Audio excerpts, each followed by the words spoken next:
कालच एका मित्राचा फोन आला आणि त्याचा पहिला पगार जमा झाला आणि त्याने विचारलं की मी गुंतवणूक किती करू. हाही प्रश्न आपल्यालाही पडला असेल. आज आपलं वय किती जरी असेल, आपलं वय 30 असेल, 40 असेल, 50 असेल, 60 असेल, 70 असेल, प्रत्येक गुंतवणूकदाराचा प्रश्न आहे की मी गुंतवणूक किती करू. आणि जेव्हा आम्ही सजेस्ट करतो की आपल्या उत्पन्नानुसार, आपल्या वयानुसार, आपल्या फायनान्शियल रिस्क ॲपेटाईटनुसार आपण एवढी गुंतवणूक करायला आहे, त्यावेळेला पुढचा प्रश्न गुंतवणूकदाराचा असतो की एवढं मला शक्य होणार नाही.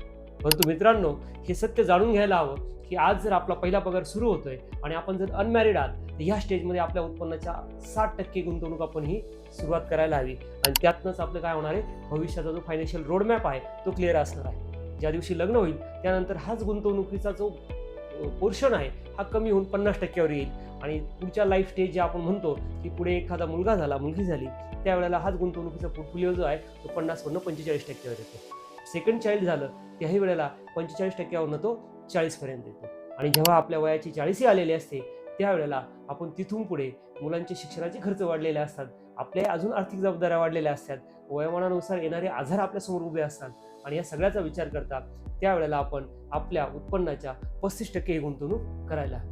अशा प्रत्येकाच्या लाईफ स्टेजनुसार unmarried, married, first child, second child आणि आफ्टर 40 ह्या ज्या लाईफ स्टेजेस आहेत याच्यानुसार त्या प्रपोर्शनेट आपण आपल्या उत्पन्नातनं योग्य ती गुंतवणूक करावी आणि आजच ही गुंतवणूक सुरू करावी. कारण ही केल्याने आपल्या आयुष्याचा पुढचा फायनान्शियल जो काय प्रवास असेल तो सुखाचा, समाधानाचा असेल. प्रत्येकाच्या आयुष्यामध्ये वेल्थ क्रिएट झालेली असेल, प्रत्येकाचे गोल्स हे कम्प्लीट झालेले असतील. थँक्यू.